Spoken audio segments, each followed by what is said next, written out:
বিবারিয়া ইনকিউবেটরের YouTube চ্যানেলে আপনাকে স্বাগতম। এটা এসটিসি 1000 কন্ট্রোলার। এটার দাম বর্তমানে 350 টাকা। আমাদের আজকের ভিডিওতে আমরা দেখানোর চেষ্টা করব এসটিসি 1000-এর টেম্পারেচার, ওভার টেম্পারেচার এবং ক্যালিব্রেশন কিভাবে করবেন। আর যারা এই তারের সংযোগগুলি দেখতে চাচ্ছেন তাদের জন্য আলাদা একটা ভিডিও দেওয়া থাকবে ডেসক্রিপশন বক্সে, সেখানে লিঙ্ক দেওয়া থাকবে। সেই লিঙ্কের মাধ্যমে আপনি এই তারের সংযোগগুলিও দেখে নিতে পারেন। তো শুরু করা যাক এখানে আমাদের আজকের ভিডিও। প্রথমে আমরা টেম্পারেচার সেট করব। এখানে এস বাটন একবার প্রেস করলাম, আরেকবার প্রেস করে ধরে রাখলাম, আর পাশাপাশি তাড়াতাড়ি আমরা এই আপ ডাউন বাটনের মাধ্যমে সেট করব টেম্পারেচার 37.7-এ। এই F1 ফাংশনের মূল কাজটাই হচ্ছে সর্বোচ্চ যে টেম্পারেচার থাকে সেটা সেট করা। এখানে 37.7-এ আসার পরে আমরা সব বাটন ছেড়ে দিলাম, আর টেম্পারেচারটাও কিন্তু সেট হয়ে গেছে। এখন এখানে 37.7-এ গেলে লাইট বন্ধ হয়ে যাবে।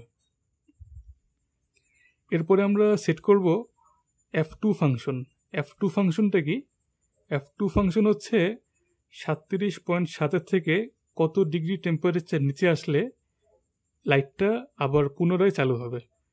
তো এখানে আমরা সেট করব 0.5, অর্থাৎ 37.7-এর থেকে 0.5 যদি বাদ দেওয়া হয় 37.2-এ আমাদের লাইটটা চালু হবে। তো এখন আমরা সেট বাটন আবার প্রেস করলাম, আপ বাটনে গেলাম, আবার সেট বাটন প্রেস করলাম, আপ ডাউন বাটনে যাওয়ার মাধ্যমে এখানে ডাউন বাটন থেকে চলে গেলাম 0.5 সেলসিয়াস। এই সেট হয়ে গেল আমাদের। এখন তাহলে সর্বনিম্ন টেম্পারেচার সেট হলো 37.2। এবার আমরা সেট করব ওভার টেম্পারেচার হলে কতক্ষণ পরে ফ্যানটা চালু হবে, অর্থাৎ 37.7-এর উপরে কতক্ষণ পর ওভার টেম্পারেচার ফ্যান চালু হবে।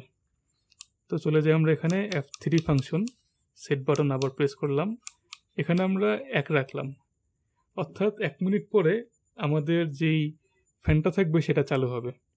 তো এখন কথা হচ্ছে আমরা ফ্যানটা ইনস্ট্যান্টলি কেন চালু করলাম না? কারণ হচ্ছে টেম্পারেচার এই ইনকিউবেটরের মধ্যে 38 পয়েন্ট যদি যায়, তারপরও দেখা যায় যে এটা 20 সেকেন্ডের মধ্যেই মোটামুটি টেম্পারেচারকে আবার লেভেল করে ফেলে, অর্থাৎ 37.7-এ নিয়ে আসে।